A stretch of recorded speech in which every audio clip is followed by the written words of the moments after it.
లైంగిక వేధింపుల కేసులో జైలుకు వెళ్లొచ్చిన జానీ మాస్టర్కు మరో షాక్ తగిలింది.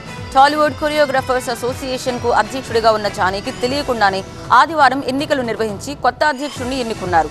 గుట్టు చప్పుడు కాకుండా జరిగిన ఎలక్షన్స్ పై కోర్టుని ఆశ్రయిస్తానంటున్నారు జానీ మాస్టర్.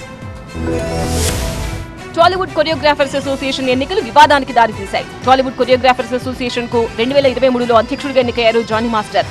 రూల్స్ ప్రకారం 2025 వరకు ఆయన ప్రెసిడెంట్ గా కొనసాగాలి. కానీ ఆయన పదవీకాలం ముగియకుండానే ఆదివారం కొరియోగ్రాఫర్స్ అసోసియేషన్ కు ఎన్నికలు జరిగాయి. 257 ఓట్లతో జోసెఫ్ ప్రకాష్ కొత్త అధ్యక్షుడిగా గెలిచారు.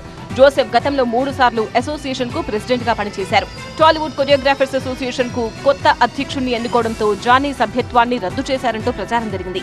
తనపై వస్తున్న పుకార్లను ఖండించారు జానీ మాస్టర్. తన మెంబర్షిప్ ను ఎవరూ రద్దు చేయలేదన్నారు. నన్ను డాన్సర్స్ యూనియన్ నుంచి శాశ్వతంగా తొలగించారని చెప్పి అదంతా ఫేక్, నమ్మద్దు. నన్ను ఏ యూనియన్ నుంచి తీసేయలేదు, నా కార్డు ఎవరు తీసేయలేదు. నేను డాన్సర్స్ యూనియన్లో మెంబరు.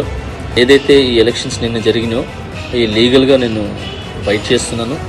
ఆ వివరాలు తొందరలో చెప్తాను. కార్డుల జారీ విషయంలో అక్రమాలను, శంకరపల్లిలో 15 ఎకరాల భూ లావాదేవీల్లో అవకతవకలను ప్రశ్నించినందుకే జానీపై కుట్రలు జరుగుతున్నాయంటున్నారు ఆయన సన్నిహితులు.